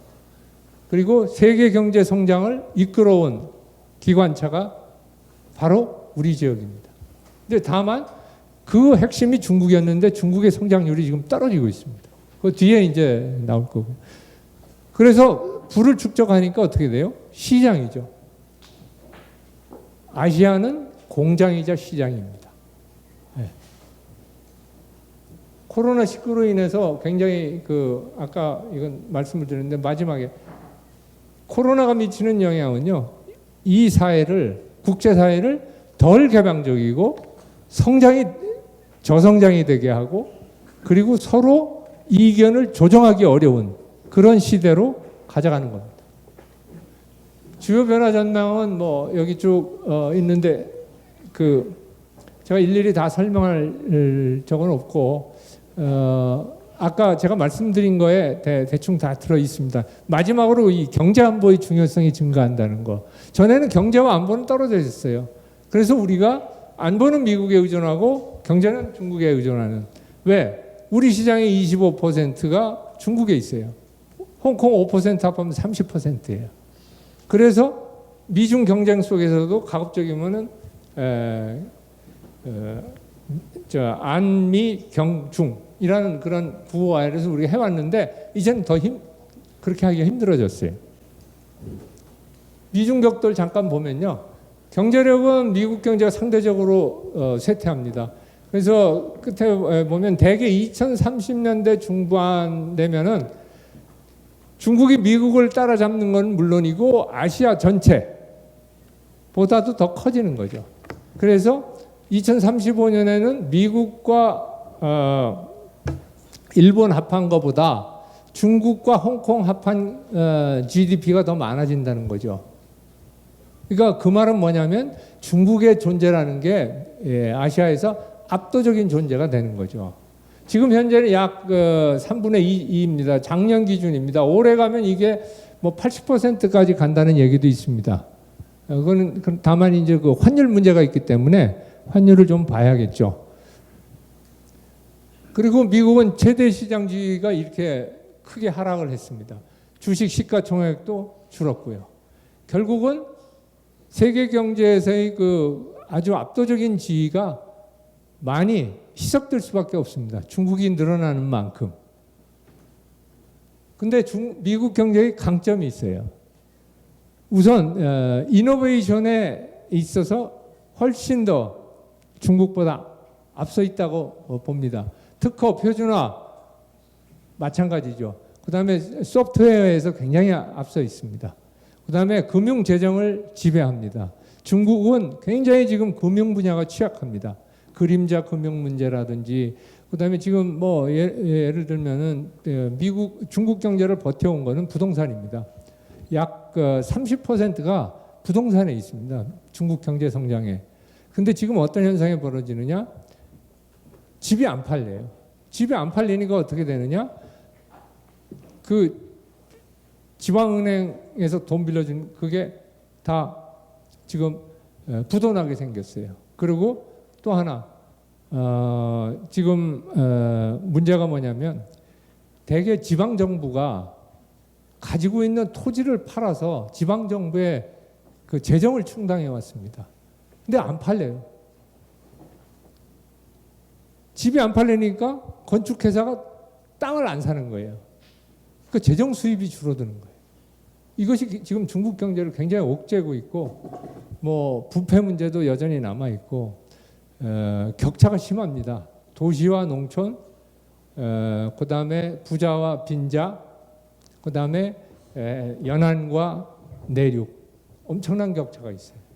이런 것들이 이제 문제가 되고, 근데 전체적으로 보면 저는 그렇게 생각해요. 미국의 적은 미국이라고 봐요. 아까 말씀드렸듯이 정치적으로 양극화에 의해서 무기력화돼서 민주주의가 잘 작동 안 되는, 그리고 쌍둥이 적자 있고, 사회적인 통합 문제가 인종소득 이념 세대 간의 분열이 엄청 심해요.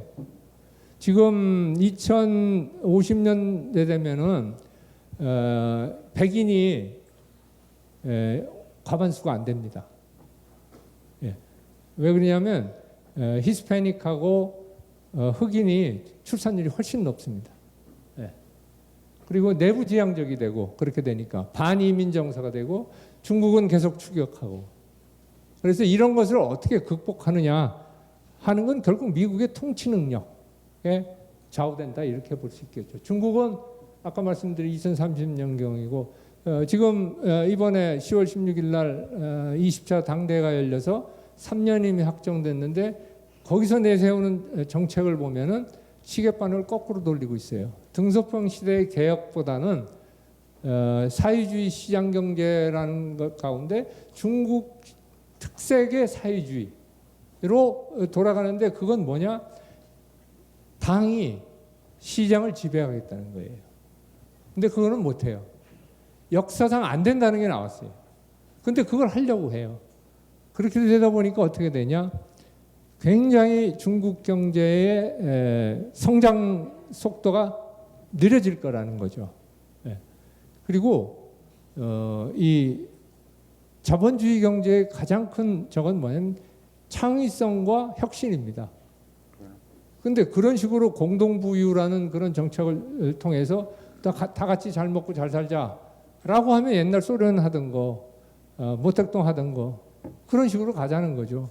그러면 그게 과연 소위 경제 발전의 추동력인 그러한 그 인센티브가 작동할 것이냐, 그런 문제를 지금 중국은 안고 있습니다.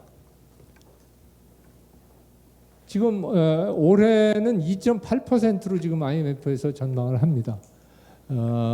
근데 이게 왜 큰 문제냐면은 중국은 지금 약 그 대학 졸업생이 1,000만 명입니다. 1,000만 명 취직시켜줘야지 돼요. 취직 안 시켜주면 사회 불만 분자가 되는 거예요. 예? 근데 그 1,000만 명을 취직시키려면 성장률이 어떻게 되느냐? 7%가 됩니다. 근데 지금 5%도 지금 올해는 뭐 2.8%고 내년에도 5% 복구 힘들다고 지금 보고 있습니다. 그럼 사회 문제가 있는 거죠. 네. 여기 뭐 제가 문제를 쫙 달아놨는데 굉장히 많아요. 다만 유리한 건 뭐냐? 소위 그 중국 공산당의 이 통치 능력과 실적이 어느 정도 지금까지는 입증이 되어 온 거죠. 그러니까 그거를 연장선상에서 보면은 어렵지만 해결할 것이다라는 게 일반적인 관측인데, 지금은 아까 얘기했잖아요. 초불확실성의 시대이기 때문에 아무도 몰라요. 네.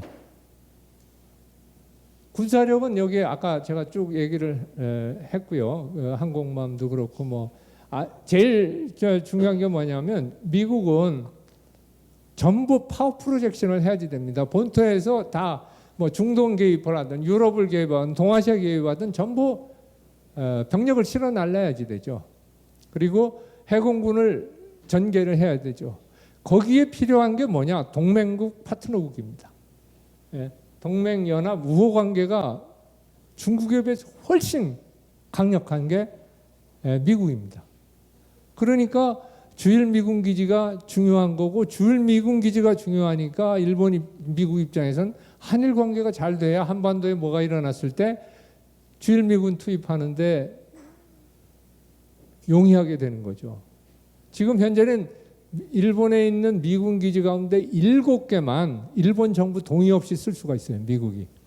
유엔사 후방 기지라고 그래서. 나머지는 전부 일본 동의 받아야 합니다. 근데 어떻게 한일 간에 안보협력을 안 할 수가 있어요. 북한은 저렇게 핵무장 해가지고 호시탐탐 우리를 위협하고 있는데. 그러니까 안보 문제는 생존의 문제예요. 경제는요, 허리띠 졸라매면 돼요. 어려울 때 경제는 돌아와요. 경제는 사이클 순환을 하기 때문에. 안보는 한 번 잃어버리면 나라를 잃어버리는 거예요. 이건 전혀 차원이 다른 문제예요. 그다음에 군사비 미국은 감축해야 합니다. 왜? 아까 말씀드린 대로 재정 적자가 많기 때문에 이자 갚는데 예산을 많이 써야지 돼요. 그리고 미국은 아까 말씀드린 3개 전략 지역 가운데 대개는 이런 것 같습니다. 뭐냐면 중동은 아주 긴급한 거 아니면 개입을 안 합니다. 그다음에 이 유럽은 나토에 맡겨놓습니다. 우크라이나 전쟁 이후에 전부 2% 군사비 올리겠다고 다들 했잖아요. 그리고 중립국인 스웨덴과 핀란드가 나토에 들어오잖아요.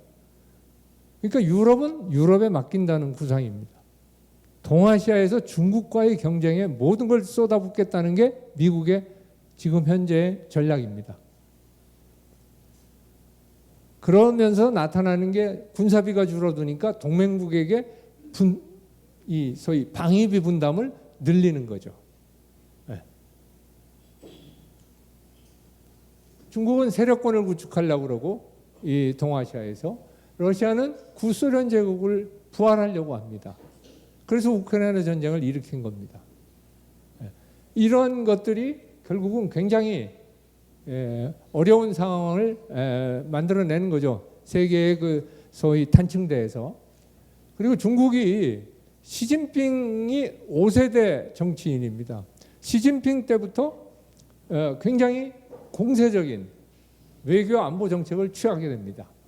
그래서 전에는 개도국이라고 했어요. 중국 개도국이라고 그랬어요. 지금은 강대국이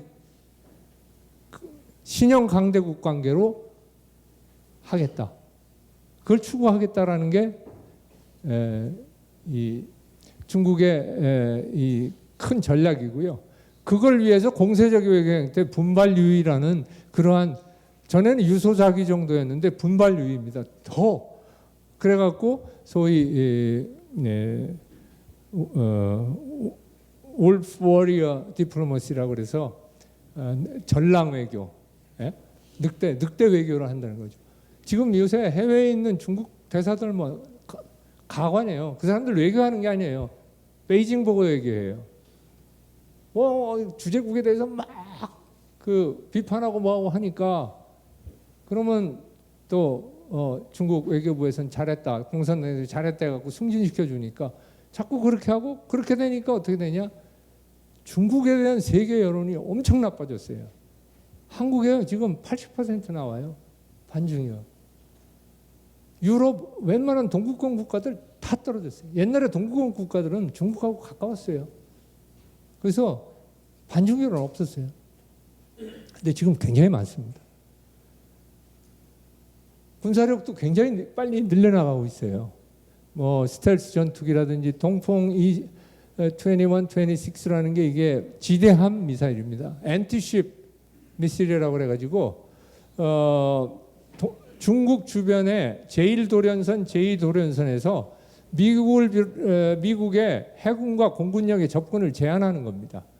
그럼으로써 그 일대를 중국의 영향권에 두겠다라는 게 중국 군사 전략입니다. 국방비는 뭐 연 10%를 훨씬 상회하는 속도로 늘어나고 있고 군함을 만드는데요. 6척, 7척을 한 도크에 딱 해놓고 찍어내듯이 지금 군함을 만들고 있습니다. 중국이. 우리는 잘 모르죠. 우리 언론들이 잘 보도를 안 하니까.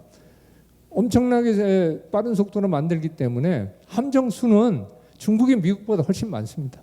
그리고 미국은 아까 말씀드린 대로 전 세계에 전개를 하잖아요. 중국은 여기만 전개를 대부분 하거든요. 동아시아만. 그러니까 상대적으로 지금은 군사력 격차가 있다고 하지만 전장, 즉 이 시애틀을 중심으로 볼 것 같으면 미중 군사력은 균형을 이뤘다고 미국이 인정하고 있어요. 그만큼 우리가 살고 있는 이 지역에 미중 군사 대결에서 상당히 어려운 상황으로 전개된 거죠. 그게 소위 Anti-Access Area Denial이라고 그랬고 반접근 지역 거부 전략이 아까 말씀드린 제1열도선, 제2열도선에서 미국의 해공군을 몰아내는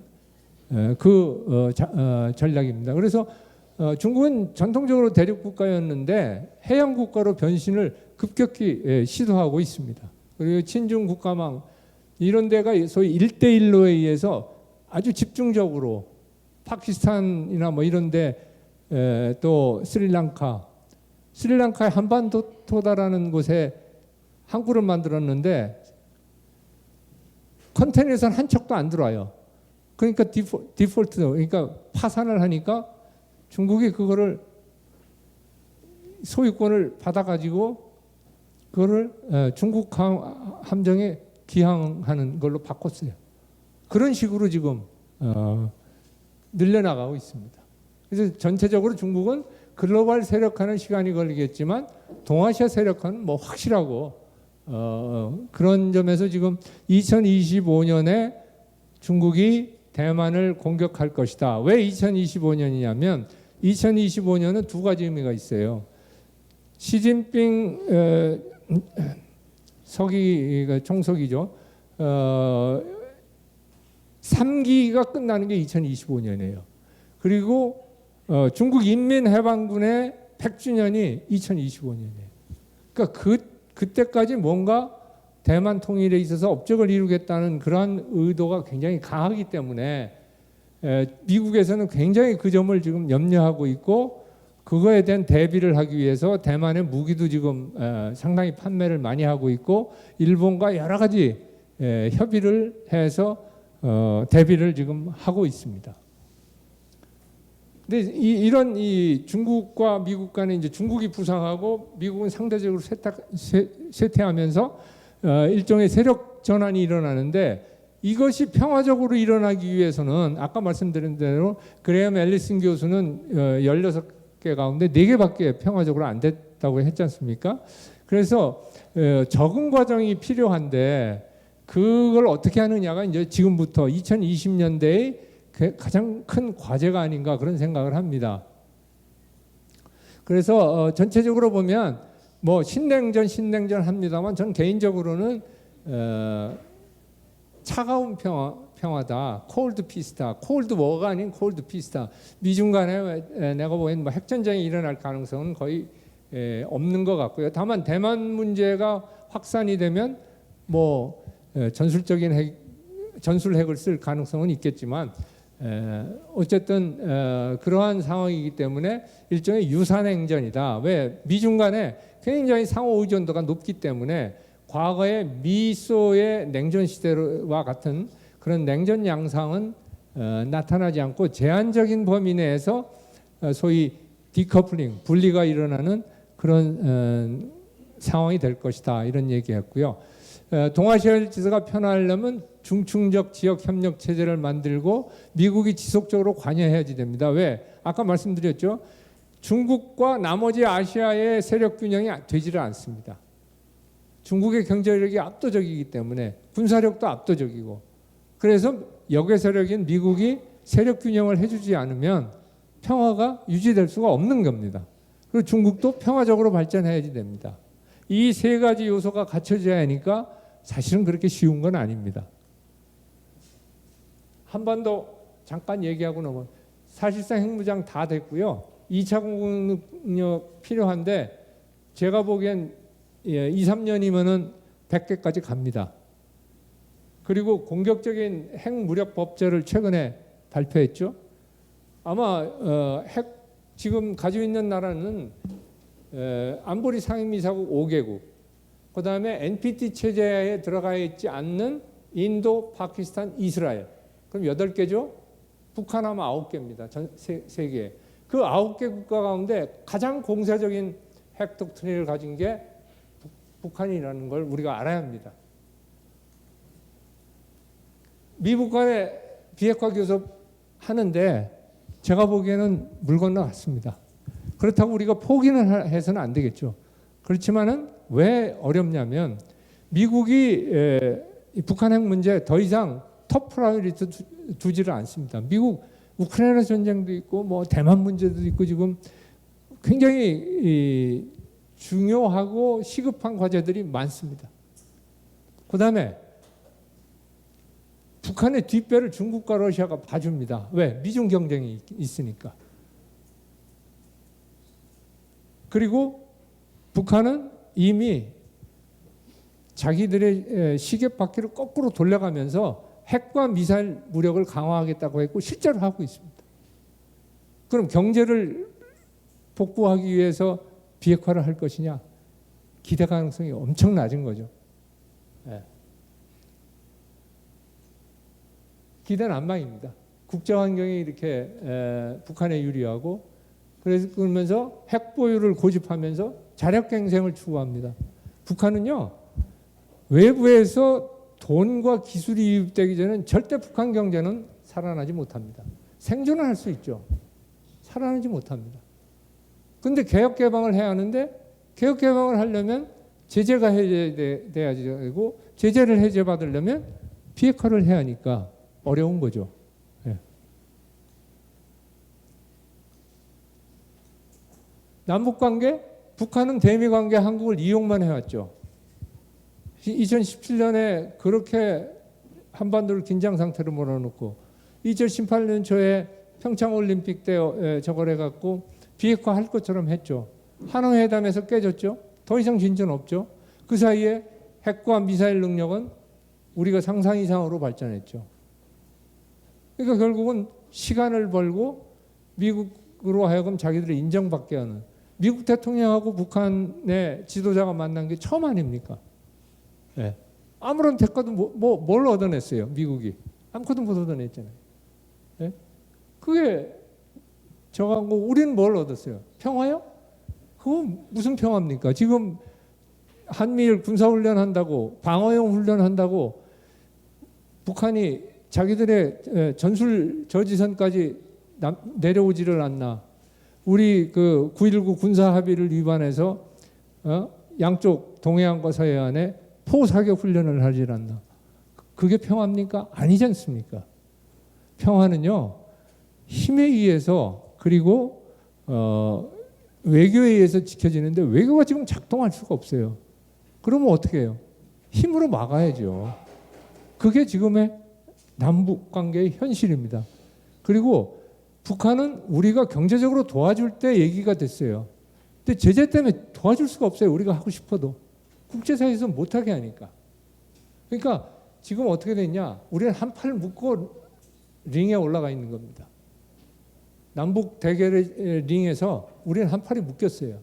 북한을 움직일 레버리지인 경제협력은 할 수가 없고, 제재 때문에.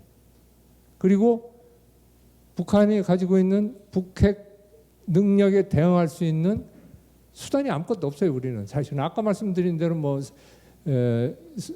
소위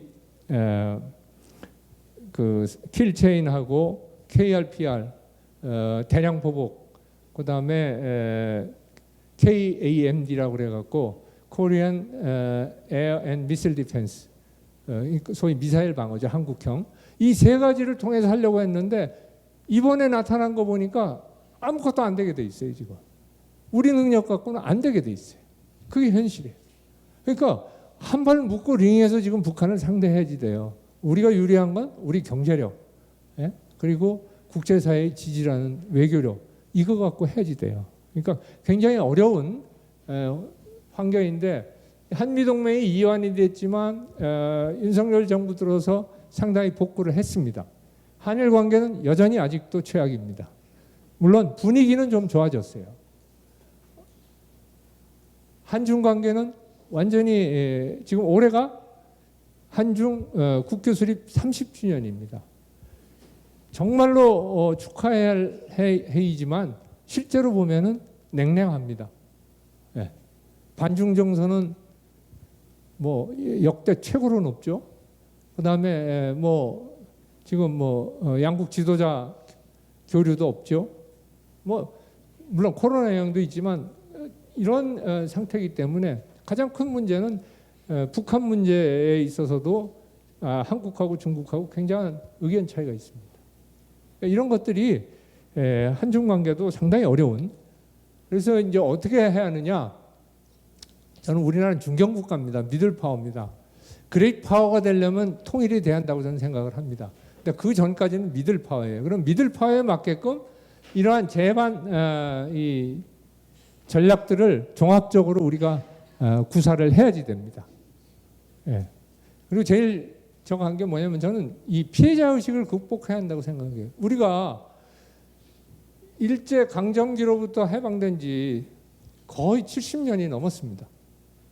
77년인데 지금. 그리고 우리가 G10이 됐어요. 예. 그런데 아직까지도 일본만 보면 피해자 의식이 있어요. 우리는. 이래 갖고서는 피해자 의식이라는 건 뭐냐면 우리 개인도 마찬가지 아닙니까? 내가 누구한테 사회로부터 계속 피해만 받았다고 생각을 하면요, 자기 발전을 제약합니다. 오히려 당당하게 내가 가해자에 대해서 도덕적으로 우위에 서고 능력에서 우위에 설 수 있다라는 그런 긍정적인 힘을 가질 때 그게 극복이 되는 건데, 거기에 빠져가지고 모든 걸 전부 그런 피해자 의식 속에 함몰을 시켜버리면 우리는 우리 스스로를, 우리의 발목을 잡게 되는 겁니다. 그래서 저는 이제는 우리도 어느 정도 우리 국민들의 사실은 피와 땀과 눈물입니다. 왜? 월남전에서 우리 그 원조 가지고 경제 발전한 적도 있습니다. 땀. 정말로 우리 선배들 하루 18시간씩 일하고 막 14시간씩 일하고 중동 열사에서 대한민국 국민처럼요. 시베리아에서도 일하고 중동의 열사에서도 일한 국민은 없습니다. 그렇게 했기 때문에 그런 땀이 있었고 눈물이 있었기 때문에 대한민국이 여기까지 온 겁니다. 그러니까 여러분들은 이러한 우리 선배들이 이룬 업적을 기반으로 해서 세계로 나가야지 되고 미래로 나가야지 됩니다. 시계바퀴를 자꾸 거꾸로 돌렸다가는 우리를 옥죄는 겁니다. 북한 핵 문제는 제가 보기엔 플랜 B를 이제는 생각할 때가 됐습니다. 플랜 A는 뭐냐? 비핵화 교섭 기회를 모색해야죠. 그래서 새 정부가 담대한 구상이라는 걸 내놨지만 그 담대한 구상은 내가 보기엔 먹힐 가능성은 그렇게 높지는 않습니다. 그렇지만 포기해서는 안 됩니다. 다만 그것만 믿고 있다가는 완전히 나중에 뒤통수 맞습니다. 그렇기 때문에 플랜 B를 해야지 되고 그건 뭐냐? 대북 억지 방어 능력을 정비해야지 됩니다. 저 개인적으로는 전술핵 재배치해야 한다고 생각합니다. 다만 북한이 비핵화 교섭에 응해서 비핵화 진전이 있으면 빼나가면 됩니다. 우리 여론의 70%는 지금 자체 핵 개발을 해야 한다고 합니다만 그건 그렇게 간단치가 않습니다. 네. 그리고 미사일 방어도 훨씬 더 업그레이드 해야지 됩니다. 지금까지는 팩3도 지금 완전히 우리가 되어 있지 않고 팩2 개량형이거든요. 근데 이거보다 훨씬 성능이 좋은 걸로 바꿔야 합니다. 네. 경제안보 강화해야지 됩니다. 왜? 이거는 우리의 의지에서가 아니라 미중 격돌에 의해서 발생하는 어쩔 수 없는 주어진 여건입니다. 거기에 슬기롭게 적응하지 못하면 우리가 지금 세계에서 정말 앞선 제조업이 뭐냐면 반도체하고 배터리입니다. 그리고 의약품. 이거에 있어서의 우위, 특히 대중 우위를 확보하려면 이 경제안보에 대해서 정말로 신경을 쓰고 우리가 해야지 됩니다. 과거의 자유무역 시대의 논리는 안보에 관한은 더 이상 작동하지 않습니다. 한국판 인도태평양 전략을 우리가 해야지 됩니다. 지난 정부 5년간 그리고 박근혜 정부 한 2, 3년간 중국 때문에 우리가 인도태평양 전략이 움직이는 데에서 소외되어 있었습니다. 우리가 스스로 우리를 소외시켰던 거죠. 그렇게 되니까 어떻게 되냐? 인도태평양에서 이루어지고 있는 여러 가지 틀, 소다자틀, 다자틀에서 우리는 빠져 있습니다. 일본 8개를 비교해 봤어요. 미국의 빅터 차라고 CSIS의 이제 연구원인데 그 빅터 차가 8개 중에 7개 일본 가입했고 우리는 1개예요. 이런 틀에서 빠져 있으면 대한민국 같은 나라가 틀에서 빠지면은요 아무것도 못해요. 그 사람들이 만들어 놓은 거 우리는 가서 그거 따르기만 해야지 돼요. 거기에 들어가서 룰 메이킹을 할 때, 즉 거기에서 규칙을 만들 때 우리가 거기에 일부가 돼서 우리 이익을 반영시켜야죠. 그걸 못하는 겁니다. 이제 아마 윤석열 정부에서 연말까지 이 전략을 만든다고 하니까 좀 지켜볼 필요가 있습니다. 분단 관리 및 통일. 이제는 정말로 이 분단 관리 및 통일 문제에 대해서 조금 더 진지하게 그리고 초당적으로 해야 할 것 같습니다. 지금 가장 큰 문제는 보수 진보가 완전히 둘로 나눠져 가지고 완전히 다른 두 개의 정책 가지고 5년마다 치고받고 합니다. 이래서는요 북한한테 맨날 당하게 돼 있습니다. 그래서 꾸준하게 저는 그래서 개인적으로 인내, 일관성, 실사구시, 즉 patience, persistence, pragmatism 이 3P로 북한을 상대해야 한다. 그래야 이젠 저는 남북 경쟁은 우리가 이겼다고 생각합니다. 다만 북한 핵 문제만 남아 있는데 그거를 어떻게 우리가 잘 해결한다면 남북 대결은 우리가 이겼습니다. 예. 소프트 파워, 뭐 BTS 군대 간다고 해서 저 개인적으로 굉장히 섭섭한데 어쨌든 그런 소프트 파워가 우린 강점입니다. 그래서 K 컬처를 어떻게 잘 해가지고 그것이 지금 서울에 들어오는 외국인들 보면, 한국에 들어오는 외국인들 보면 정말로 한국 문화가 좋아서 들어오는 사람들이에요. 예? 그게 10년 전, 20년 전에 꿈에도 못 꾸던 일이거든요. 이거 얼마나 강한 파워인데요. 예. 잘 활용하면 됩니다. 그리고 성장 동력을 창출합니다. 우리의 살 길은 경제입니다. 그리고 그 경제는 시장과 기술에 있습니다. 이걸 어떻게 우리가 외교력으로 확보하고 신장시켜 나갈 것인지 여기에 초점을 맞춰야지 됩니다. 제가 좀 길어졌는데 한 가지 좀 여러분들에게 당부드리고 싶은 거는 제가 일본에서도 대사 생활 2년 하면서 약 25개 정도의 대학에 가서 강연을 했습니다. 그 대학을 강연하면서 느꼈던 건 뭐냐면 일본 대학생들이 너무 디플레이션에 따른 경제사회적인 악영향으로부터 너무 갈라파고스화돼 있거든요. 그냥 국내적으로 그냥 그거에서만 만족하고 살고 일본은요 지금 대학교 3학년 때 취직이 결정돼서 100% 취직입니다. 대학생은. 대신 대학 진학률이 우리보다 절반밖에 안 돼요. 네. 근데 뭐가 좋은지는 잘 모르겠어요, 저는. 그렇지만 어쨌든 제가 강조하고 싶은 거는 여러분들은 세계를 무대로 해서 생각하고 꿈꾸고 행동해야 한다는 겁니다. 그만큼 세계는 가까워졌고 세계는 좁아졌고 세계는 연결되어 있습니다. 한국에서 물론 잘하는 것도 중요하죠. 그렇지만 그렇게 여러분의 사유와 행동의 단위를 크게 했을 때 한국에서 하는 것도 효과가 있습니다. 왜? 사이버 세계가 있기 때문에. BTS? 그 사람들이 전 세계 연주 활동에서 그렇게 올라간 거 아니죠? 버추얼 월드에서 그렇게 올라간 겁니다. 그러니까 이 디지털 시대에 여러분들이 그렇게 생각과 행동의 단위를 넓혀 놓으면 디지털이 여러분의 꿈을 성취해 줍니다. 그렇기 때문에 좀 더 넓게 생각하고 그렇게 세계인으로서 이 세계 시민형 교육 아닙니까? 그게 그런 의미가 있다고 저는 생각을 합니다. 그래서 여러분들 비록 경주에서 이제 대학 다니고 생활을 하지만 활동하는 범위는 전 세계다라는 생각을 가지고 하나하나 뭘 계획하고 성취하시기 바랍니다. 혹시 질문 있으면 제가 질문.